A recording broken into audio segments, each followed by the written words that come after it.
For over 100 years, Downers Grove has had a rich musical tradition, hosting inspiring performances of the great choral masterpieces.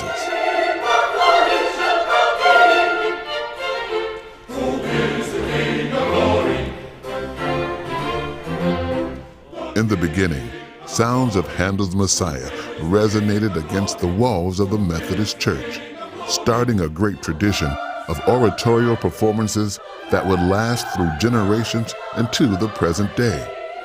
Several full performances of Messiah were sung by the Methodist choir throughout the years leading up to World War I.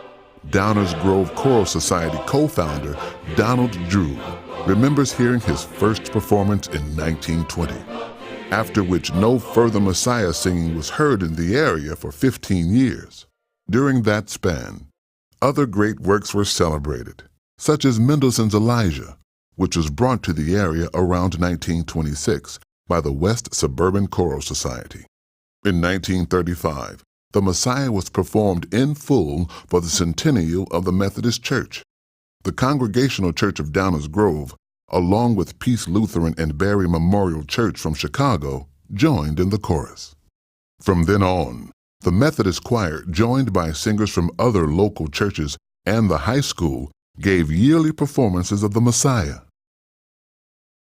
To the frustration of the chorus, the sound of their spirited voices fell on the ears of relatively few listeners. Audience attendance, increasing them in every arts organization wants a full house. And that really was the reason that my mother took the oratorios out of a church, one denomination, and put it in neutral territory in the school. Then all denominations happily sat together, enjoyed the music. The idea to separate the performances from religious ties became a reality in 1958 when Thelma Rowe Milnes met with representatives from local choirs and formed the Downers Grove Oratorio Society. Taking religion out of the equation, they hoped would attract audience members in greater numbers. Under the leadership of founders Thelma Rowe Milnes and Donald Drew, the society held their first Messiah performance at Downers Grove Community High School on December 6, 1959. When they came along with this idea to make it a community organization rather than a church organization or a church-sponsored organization, this was wonderful. Under the impassioned guidance of Thelma Rowe Milnes, the new society thrived. She continued to nurture the group with her broad musical knowledge and inspiring leadership. The society evolved from a Messiah chorus, joined by a small group of string instruments, to a rich, full chorus, whose powerful voices could only be matched by the great orchestras that accompanied them.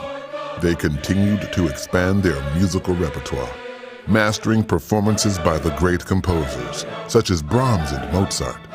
And of course, with bigger attendance, a little bit more budget. So you could afford to pay the soloists a bit more, ergo, better soloists. You could afford to pay bigger orchestra, because you had the money. Early on, you know, she started with a string quartet, 4 strings, and then the organ would fill in everything else. That's not what the composer intended. He wanted full orchestra, brass, woodwinds, percussion, all of that, and she eventually went there. On December 7, 1969, Thelma planned to conduct Mendelssohn's Elijah. She would pass away just 2 days before. Her son, Choral, would go on to conduct a performance that would act as a beautiful emotional memorial to a woman who touched the lives of all those lucky enough to know her.